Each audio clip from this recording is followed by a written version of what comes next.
तो वेलकम है दोस्तों, नमस्कार आप सभी का। विनोबा भावे यूनिवर्सिटी में सेमेस्टर 3 का एग्ज़ाम होने वाला है और जितने भी लोग एमडीसी में ज्योग्राफी के रखे हैं, ठीक है, चाहे सेमेस्टर 1 हो, 2 हो या 3 हो, तो उन सभी के लिए ये वीडियो है। ठीक है, फुल मार्क्स की अगर बात करें तो 75 मार्क्स का एग्ज़ाम में आएगा। टाइमिंग रहेगा 3 आवर। पास करने के लिए 30 नंबर लाने होंगे। ठीक है, अब देख लेते हैं एमडीसी ज्योग्राफी में आपको क्या क्या पढ़ना है। तो देखिए, इसमें आपको नेचर ज्योग्राफी, नेचुरल ज्योग्राफी पढ़ना है। ठीक है, फिर पृथ्वी के बारे में जानना है और आपका एनवायरनमेंट के बारे में जानना है, यानी कि पर्यावरण के बारे में जानना है। इसमें भूकंप, आपदाएं, ये सभी भी आती हैं। तो चलिए देखते हैं। सबसे पहले हम लोग टोटल क्वेश्चन बता देते हैं। आपको यहाँ पे 3 टाइप से क्वेश्चन देखने को मिलेंगे। 1 मार्क्स वाले 5। ठीक है, इसके लिए आपको टोटल दिए गए हैं यहाँ पे लगभग 100 क्वेश्चन। ठीक है, 1 मार्क्स वाले सबको देख लीजिएगा। 100 नहीं है, मतलब 60-70 का होगा। उसके बाद शॉर्ट आंसर टाइप क्वेश्चन, ये आपके एग्जाम में 2 आएंगे। 5 मार्क्स वाले आपके एग्जाम में 2 आएंगे। इसके लिए पहला क्वेश्चन है हमारा, भूगोल की प्रकृति को स्पष्ट करें। ठीक है, फिर है हमारा, सेल से आप क्या समझते हैं। What do you understand by rock, यानी कि पत्थर। फिर है हमारा, आग्नेय सेल क्या होता है, समझाना है। नेक्स्ट है हमारा, मानसून की परिभाषा देना है। ठीक है, फिर है हमारा, चक्रवात की परिभाषा तथा विशेषताओं को लिखना है। आगे देख लेते हैं। नेक्स्ट है, पारिस्थितिकी तंत्र क्या है, इसे परिभाषित करें।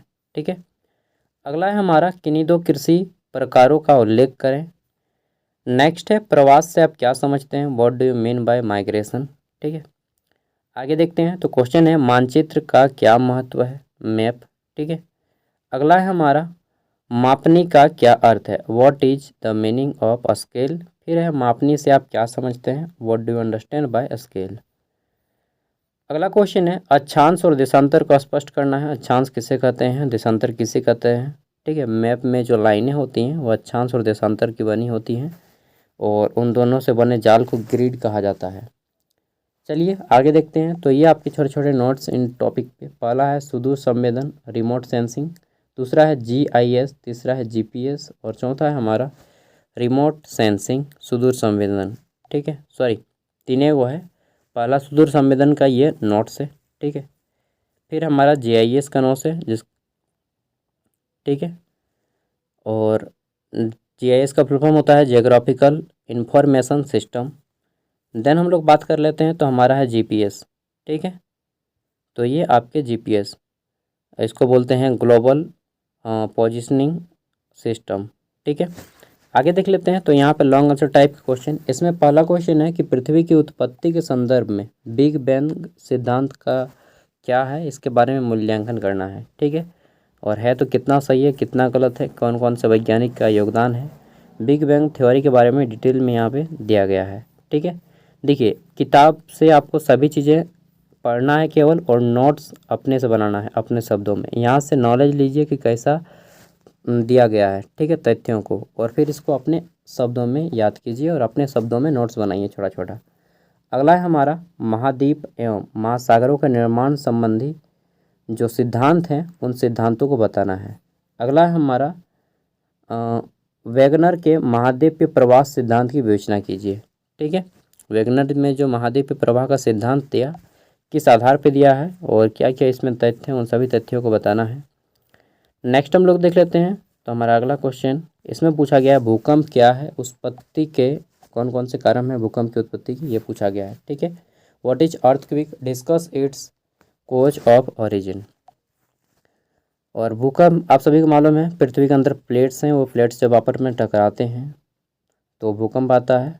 और भूकंप जब समुद्र के नीचे आता है तो उसको सुनामी बोला जाता है। फिर भूकंप के क्या क्या प्रभाव होते हैं, कि अगर भूकंप कहीं पे आता है तो क्या होता है।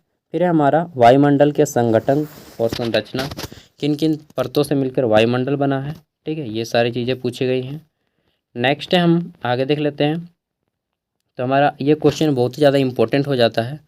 पहला है कि पर्यावरण के अवनयन के विभिन्न कारणों की विस्तृत विवेचना करें।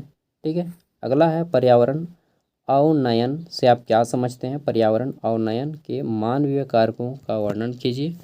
देन है हमारा, पर्यावरण संकट के कारणों का विवेचना कीजिए, या पर्यावरण प्रबंधन के विभिन्न उपायों को सुझावें।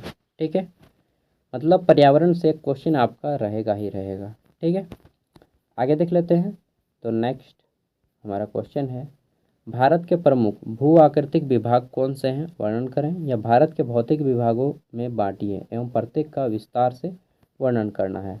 ठीक है, जैसे हिमालय पर्वत हो गया, फिर आपका समुद्री एरिया हो गया, पठारी एरिया हो गया, मैदानी एरिया हो गया, गंगा का मैदान हो गया। ठीक है, इन सब के बारे में बताना है, पर्वत, पठार, मैदान और बाकी जितने भी हिम क्षेत्र होंगे, ठीक है, ग्लेशियर वगैरह, उन सब के बारे में। अगला है हमारा आपका, अगर आप झारखंड से मतलब झारखंड के ही होंगे, झारखंड के बाहर के, तो अगर कोई देख रहे होंगे तो अपना स्टेट का एक दो थोड़ा सा याद कर लीजिएगा कि आपके स्टेट में ऊंचा पर्वत कौन सा है, नदी कौन कौन सी है, ठीक है, कैसा मिट्टी पाया जाता है। झारखंड के संबंध में वही है कि झारखंड को धरातलीय इकाइयों में विभक्त कीजिए एवं उनमें से प्रत्येक का संक्षिप्त विवरण दीजिए। अगला है झारखंड को भौतिक विभागों में बांटिए एवं उनका वर्णन कीजिए। फिर है हमारा झारखंड को भौतिक विभागों में विभाजित करें तथा उनकी विशेषताओं का वर्णन करें। ठीक है, ये बोलिएगा सेमेस्टर 1 2 3 तीनों के लिए काम देगा। हाँ, तीनों के लिए काम देगा क्योंकि तीनों का सिलेबस सेम है। भारत में जनसंख्या विवरण करना है कि कहाँ पे कितनी जनसंख्या है, किस राज्य में कितनी है, टॉप कौन सा है। सबसे पहले अगर बात किया जाए तो सबसे ज़्यादा जनसंख्या यूपी में है, दूसरे नंबर पे महाराष्ट्र में है, थर्ड नंबर पे हमारा कौन है, बिहार ना, पश्चिम बंगाल। तो थर्ड नंबर पे है बिहार, फोर्थ नंबर पे पश्चिम बंगाल। इन सबको देख लेना है। जनसंख्या घनत्व तो पढ़ लेना है, पॉपुलेशन डेंसिटी। ठीक है, अगला है भारत में लौह इस्पात उद्योग की स्थापना को प्रभावित करने वाले कारकों का सोदाहरण यानी कि उदाहरण सहित परीक्षण करना है। फिर है हमारा भारत में लौह इस्पात उद्योग की औद्योगिक संरचना बताना है। आगे देखते हैं नेक्स्ट क्वेश्चन।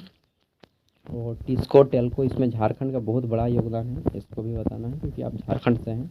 फिर है हमारा भारत में सूती वस्त्र उद्योग यानी कि टेक्सटाइल जो इंडस्ट्री है के वितरण प्रारूप एवं विकास की वर्तमान अवस्था का विवरण देना है। भारत में सूती वस्त्र उद्योग का वर्णन करना है। ठीक है, आगे देख लेते हैं। तो नेक्स्ट क्वेश्चन है हमारा, यहाँ पे क्वेश्चन कहाँ गया जी, मानव पर्यावरण संदर्भ पर एक निबंध लिखें। मानव और पर्यावरण के बीच में क्या इंटर रिलेशन है, ठीक है, और हम पर्यावरण हमारा इस तरह से क्या जो संबंध बनता है, इस संबंधों को बताना है।